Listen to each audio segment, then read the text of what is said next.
श्री कृष्ण कहते हैं, आलसी व्यक्ति कभी भी सफल नहीं हो सकता।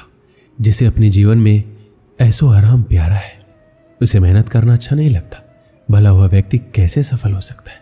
इसलिए अगर आप कोई काम करना चाहते हैं तो अभी से आलस्य त्याग दीजिए। किसी भी व्यक्ति के अपने जीवन में सफल ना होने का सबसे मुख्य कारण क्या होता है? खुद पर भरोसा ना होना।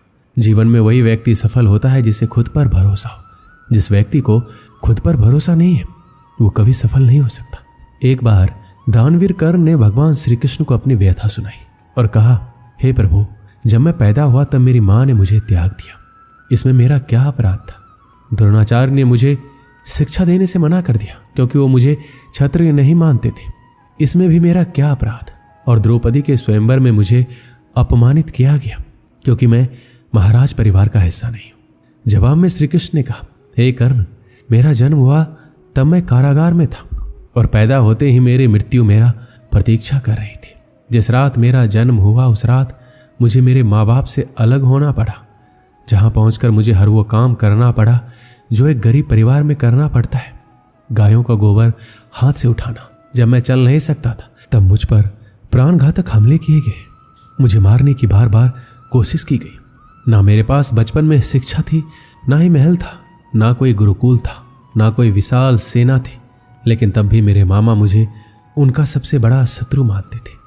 मेरा भी जीवन कई चुनौतियों से गुजरा है। ये बात इतना महत्वपूर्ण नहीं है कि जीवन में कितनी बार अपमानित होना पड़ रहा है, पर यह महत्वपूर्ण है कि आप उस अपमान का जवाब कैसे दे रहे हैं।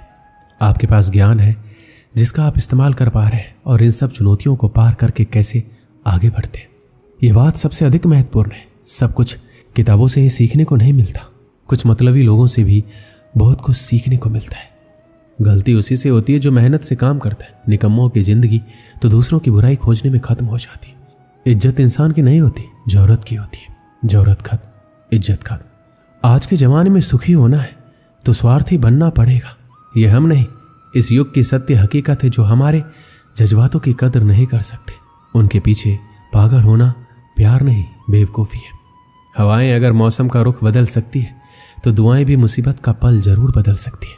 जो दिल में है उसे कहने की हिम्मत रखो, जो दूसरों के दिल में है उसे समझने की समझ रखो। रिश्ते कभी नहीं टूटेंगे। अपनी लगन, धैर्य, हिम्मत और सकारात्मक विचारों के सहारे इंसान अनेक विकट परिस्थितियों में भी सफलतापूर्वक बाहर आ सकता है। यह एक निश्चित बात है कि आप काम खत्म नहीं कर सकते अगर आप काम शुरू ही नहीं करेंगे तो। किसी भी काम का सबसे कठिन हिस्सा काम को शुरू करना होता है। कभी हार मत मानो। आज कठिन है, कल बदतर होगा, लेकिन कल के दिन का बाद सुनहरा होगा। अगर इंसान में कुछ करने की इच्छा हो तो दुनिया में कुछ असंभव नहीं है। जहां दूसरों को समझना मुश्किल हो जाए वहां खुद को समझ लेना ही बेहतर है। बदन है मिट्टी की, सांसें सारी उधार है। घमंड भी है तो किस बात का, यहां तो हम सब किराएदार हैं। परेशानियां जिंदगी का हिस्सा है। जिसने अपनी परेशानियों पर कदम रखा है वह जीत गया है, और जिसने अपनी परेशानियों को सर पर सवार कर लिया है वो लुट गया है। सही रास्ते पे चलना जरा मुश्किल है, पर उस रास्ते पर आपको कोई गिरा नहीं सकता। गिरते गिरते ही बच्चा चलने लगता है। डूबते डूबते ही इंसान तैरना सीख जाता है। चोट से घबराकर कभी पीछे मत हटना, क्योंकि चोट खाकर ये इंसान संभलने लगता है। असफलताओं पर लाखों ताने आएंगे, परंतु निराश मत होना, क्योंकि ये वही समय है जिसे आप पहचान जाएंगे।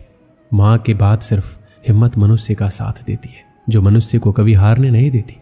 कुदरत ने हम सबको हीरा ही बनाया, बस शर्त यह है जो घिसेगा वही चमकेगा। सब कुछ किताबों से ही सीखने को नहीं मिलता, कुछ मतलबी लोगों से भी बहुत कुछ सीखने को मिलता है। कभी भी किसी जरूरतमंद को अपनी चौखट पर जलील मत कीजिए, क्योंकि ऊपर वाला कटोरा बदलने में देर नहीं करता। आज रास्ता बना लिया है, कल मंजिलें भी जरूर मिलेगी। हौसलों से भरी ये कशिश एक दिन जरूर रंग लाएगी। इस संसार में कुछ भी स्थिर नहीं है, ना समय, ना प्रेम, ना घृणा, ना ही संबंध। कोई आपको ना समझे तो चिंता मत करना, क्योंकि अच्छे लोग और अच्छी किताबें हर किसी को समझ में नहीं आती। मित्रता कोई स्वार्थ नहीं बल्कि एक विश्वास है, जहां सुख में हंसी मजाक से लेकर संकट में साथ देने की जिम्मेदारी होती है। यहाँ झूठे वादे नहीं बल्कि सच्ची कोशिश की जाती है। सच्ची बात बोलने वाला और सही राह पर चलने वाला इंसान हमेशा दुनिया को कड़वा लगता है। प्रशंसा चाहे जितना भी करो, लेकिन अपमान बहुत सोच समझकर करना चाहिए। लगन छोटा सा शब्द है, जिसे लग जाती है उसका जीवन बदल जाता है। जब रिश्ते रुलाने लगे तो उसे नज़रअंदाज करना सीखो, जिंदगी बहुत आसान हो जाएगी। दुख आने से पहले ही दुखी होने वाला व्यक्ति आवश्यकता से अधिक दुख भोगता है। असफलताएं जीवन का एक हिस्सा है। अगर आप कभी असफल नहीं होंगे तो आप कभी सीखेंगे ही नहीं, और जब आप सीखेंगे नहीं, परिणाम स्वरूप आप में बदलाव नहीं आएगा और ना ही आप कई चीज़ें सीख पाएंगे। इसलिए जीवन में असफलताएं बहुत महत्वपूर्ण है। वक्त से लड़कर जो नसीब बदल दे, इंसान वही जो तकदीर बदल दे। कल क्या होगा कभी मत सोचो, क्या पता कल खुद अपनी तस्वीर बदल दे। श्री कृष्ण कहते हैं इंसान के बर्बाद होने के 5 कारण हैं: नींद, गुस्सा, डर, थकान और काम टालने की आदत। सफलता खुशी की चाबी नहीं है, खुशी सफलता की चाबी है। आप जो कर रहे हैं उससे अगर आप प्यार करते हो तो आप जरूर सफल होंगे। दूसरों का भला करने वाले मनुष्य को हमेशा कष्ट का सामना करना पड़ता है, क्योंकि हमेशा फल देने वाले वृक्ष को पत्थरों की मार सहनी पड़ती है। सत्य से कमाया हुआ धन हर प्रकार से सुख देता है, छल कपट से कमाया हुआ धन हमेशा दुख देता है। एक समझदार व्यक्ति वही है जो दूसरों को देखकर उसकी विशेषता को सीखता है, उससे तुलना और ईर्ष्या नहीं करता। एक समय की बात है, एक निर्धन व्यक्ति राजा के महल में माली का काम करता था। उसने राजमहल के बाग में कई प्रकार के फलों के पेड़ लगाए थे। जो फल पक जाते वो तोड़कर राजा के सामने प्रस्तुत कर देता। कई बार खुश होकर राजा उसे इनाम भी देते। एक बार बाग में आम, अंगूर और नारियल के फल हुए। माली टोकरी लेकर बाग में पहुंचा और सोचने लगा कि आज कौन सा फल महाराज के लिए ले जाऊं। कुछ देर सोचने के बाद उसने अंगूर तोड़ लिए और टोकरी में भरकर राजा के पास पहुंचा। उन दिनों राजा कुछ चिंतित था। उसे गुप्तचर द्वारा सूचना मिली थी कि पड़ोसी राज्य का राजा उस पर आक्रमण की तैयारी में। वह इस बारे में गहन सोच विचार में डूबा हुआ था। तभी माली उसके पास पहुंचा और चुपचाप उसके सामने टोकरी रखकर कुछ दूर जाकर बैठ गया। राजा मंथन करते करते टोकरी से अंगूर उठाकर खाने लगा।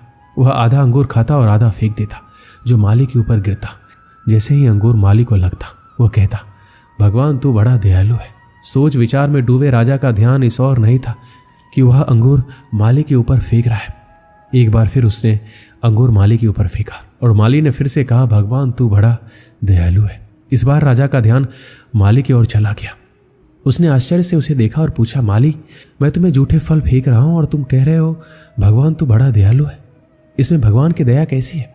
माली ने उत्तर दिया, महाराज, आज बाग में 3 तरह के फल थे, आम, अंगूर और नारियल। मैं सोच रहा था आपके लिए कौन सा फल लाऊं। भगवान की दया से मेरी बुद्धि में आया कि आपके लिए अंगूर ले चलो, और मैं अंगूर ले आया। यदि मैं आम और नारियल ले आता तो सोचिए मेरा क्या हाल होता। इसलिए मैं कह रहा हूं कि भगवान बड़ा दयालु है। राजा माली का उत्तर सोचने लगा कि वह व्यर्थ में चिंतित है। भगवान की दया से उसे समय रहते पड़ोसी राज्य के राजा के पहले से ही हुई योजना का पता चल गया है। इससे उसे अपने राज्य की रक्षा की तैयारी का पर्याप्त समय मिल गया है। उसने भगवान को धन्यवाद दिया और राज्य की रक्षा की तैयारी में जुट गया। जब युद्ध हुआ तो उसमें उसकी विजय हुई और उसने अपना राज्य बचा लिया। इस कहानी से हमें क्या सीख मिलती है? समय का चक्र ऐसा ही है, कभी अच्छा समय आएगा तो कभी बुरा। अच्छे समय में हम भगवान को धन्यवाद देना भूल जाते हैं और बुरे समय में शिकायत करने लग जाते हैं, जबकि आवश्यकता है अच्छे समय के लिए हम भगवान का धन्यवाद करें और बुरे समय के लिए आभार व्यक्त करें कि हमें हर परिस्थितियों का सामना करने के लिए ही वह हमारे सामने वो परिस्थितियाँ उत्पन्न की है। छोटी छोटी परेशानियों का सामना करके हम बड़े मुसीबतों का सामना करने योग्य बन पाएंगे। इसलिए जीवन में आने वाली छोटी छोटी समस्याओं से घबराएं नहीं, सकारात्मक रहकर समस्या के निवारण के बारे में चिंतन करें, योजना बनाएं और निवारण में जुट जाएं। बुरी परिस्थितियां आपकी दृढ़ता की परीक्षा है। ऐसे समय में टूटे नहीं, ये साबित कर दें कि आप हर परिस्थितियों का सामना कर सकते हैं, उससे उबर सकते हैं और जीवन में आगे बढ़ सकते हैं। जीवन की उबड़ खाबड़ डगर पर चलकर ही आप दृढ़ और मजबूत इंसान के तौर पर खड़े हो पाएंगे। दोस्तों, इस वीडियो में बस इतना ही। मिलते हैं अगली वीडियो में। अपना ख्याल रखिएगा। जय श्री कृष्ण।